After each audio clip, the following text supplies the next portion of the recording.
everyone, my name is Summer and this is Giles. He is a Superdwarf Reticulated Python produced by Garrett Hartle at Reptiles. He was born in April of 2020 and I acquired him in June of 2020, which means I've now been caring for him for 6 months. So I wanted to do a little update to kind of share my experience with Giles, how I've been keeping him, what I've learned about him, and overall just what it's like to own a Superdwarf Retic.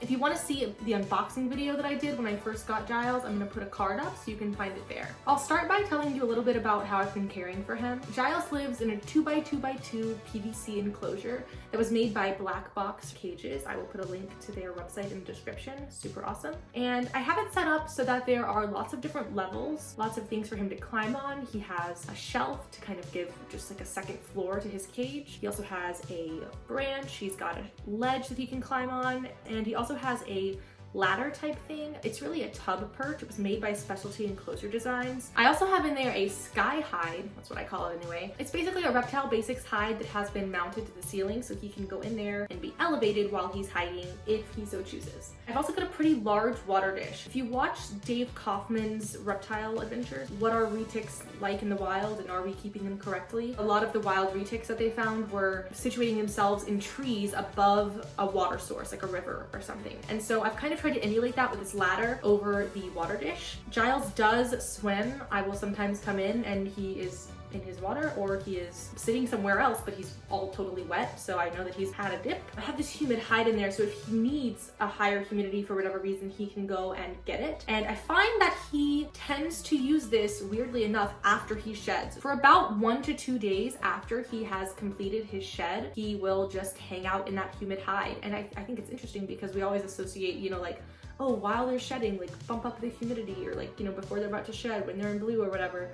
But he goes in there not at all until after he sheds. So interesting to me. As far as my like temperatures and parameters and stuff like that, I'm using a radiant heat panel, and there's also an LED light to give kind of a day-night cycle. And I have it set so that the basking temperature, you know, directly under the panel on the highest elevated point is about 88, 89. And then, you know, if you go to like the back of the cage or somewhere far away, it's about 75. So he's got a pretty wide gradient. That way he can choose where he would like to be based on his needs at that time. I feel like he knows himself better than I do. I do a night cycle, so I drop the temperature about 5 degrees at night. So he's still got a little bit of heat, so it's not quite my room temperature. My house is a little bit cold, it's like 72. So he's got a little bit of heat, so it's like maybe 78 in there, maybe 80 if he's like right under the heat, but it's not getting that high basking temp that he has during the day. I am moving toward using the halogen and UVB fixtures for all of my snakes, but this is something that is new for me. I just now have ordered a cage that has those fixtures implemented, and I'm going to be trying it out with my rough-scaled python as well as one of my popcorn carpet pythons. I'm always trying to grow and learn, and science is always evolving and we're always finding out new information. So I want to try to progress my keeping to keep up with that and always make sure that I'm striving to provide better care. I don't want to ever be stagnant and feel like I've got it all figured out, because I definitely don't. As far as feeding goes, Giles is currently on small adult mice, and I actually just moved him up. He was on fuzzies when I got him, and I moved him up to hoppers. You know, he started looking like it was kind of giving him a lump still, but then it would be gone like really fast. So I did 2 hoppers, and he did fine with that. And so after I did the 2 hoppers, I decided to move him up to the small adult mice. And actually his most recent feed is when I moved him up to the small adult mice, and that is kind of what prompted his shed cycle, which he just finished. So he's looking extra beautiful today. Now I want to talk a little bit about Giles's behavior and his personality, because this is honestly what makes him stand out in my collection. Giles is contrary to a lot of the common perceptions about retics and superdwarfs. I think in particular, he is not flighty. I think, as you can see, I've been handling this whole time, and he's very calm and deliberate with his movements. He's not peeing all over me. He's not defensive. I can touch him anywhere. I can do anything to him, and he pretty much just acts like this. But that's not, you know, that's not that unique. A lot of snakes are docile and handleable. What is unique about Giles is how interactive he is. I have had a lot of snakes. My mom had snakes when I was born. My parents, I should say, had snakes when I was born. They had boa constrictors, and I got my first personal snake when I was 11, and I've been keeping them ever since. And I've had quite a few different species, but I have never had a snake like Giles. I've never had a snake who behaves like he does. When I come in the room, he knows I'm there. He perks up. When I service his cage, whether it's cleaning or changing his water, or if I'm walking around the side of the room, he will start to come toward the door. And when I open the door, he will come out. Not just of the cage, but onto me. Like if I open the door and I'm moving his water bowl around, he climbs under my arm and climbs out onto me. Don't misconstrue what I'm saying. I'm really not trying to anthropomorphize him. I don't think that Giles loves me. I don't think that he is like, oh my gosh, there's Summer, she's the greatest, I want her to boot my snoot or whatever. Like I don't believe that. But I do think he has an affinity for coming out of his cage, and he does not have a fear of me, therefore he has somehow associated me with getting to come out, and he's all about it. So as a keeper, it's extremely rewarding to have an animal that seemingly seeks interaction with you. Does he just want to come out and like look around the room? Possibly, but that doesn't change the fact that when I go to open his cage, he climbs onto my arm. And that is a great feeling. It makes me feel like I have a connection with an animal that I admire, that I love, that I'm fascinated by. You know, most of my collection is Morelia, which are also phenomenal snakes, but they just don't act like this. They're very curious, and in a lot of ways they are similar, but there's something about him, there's a calmness, there's almost a non-reactivity. So the Reptiles pythons, carpet pythons, they do all this, they climb around, very curious, inquisitive, active. But if you like startle them, they're like, you know, they pull back, they'll kind of freak out and freeze.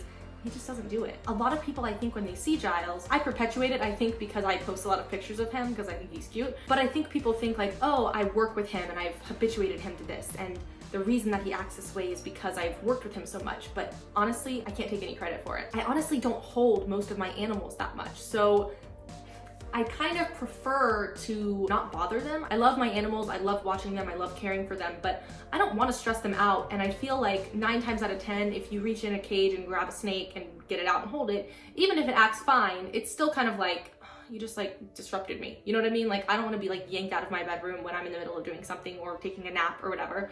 So I honestly don't hold my snakes that much because I just don't want to bother them. I'm happy to let them be, and if they want to show me in some way that they're active, they're roaming around, and they want to come out, then I'll get them out and hold them. Or of course, if there's like some kind of emergency or I need to hold them or I've got to hold them to clean a cage or something, whatever. But generally, I'm not running around with snakes around my neck for pleasure. He just started doing it on his own, coming out to me, and then I was like, well, if he wants to get out, I guess I'll go hold him. Again, not to anthropomorphize, not to say that Giles loves me and we are best friends or whatever, but I do feel a strong connection to him because I am a human and I have feelings.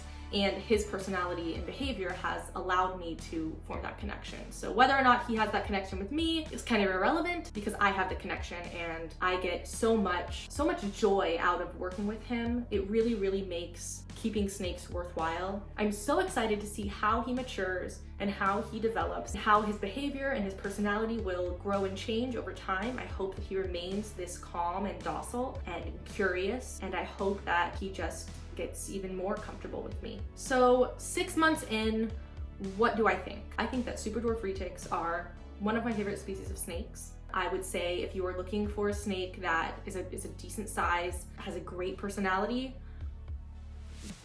it's right here. Very manageable, easy to work with, great eater, has never missed a meal, has never been aggressive towards me, never struck at me. Not to say he won't or can't, he's an animal, things happen, we all have bad days. But so far he has been nothing but a joy, nothing but a pleasure, nothing but a really, really rewarding experience for me as a snake lover and keeper and overall just reptile enthusiast. It makes me excited for the future of working with snakes. It makes me excited that there are people like Garrett and so many others in the Superdwarf community who are working to produce more of these guys. I hope that everybody who is into snakes, into reptiles, gets the opportunity to work with, if not a Superdwarf Retic, then just an animal like Giles who makes you feel like, you know, you're doing something right.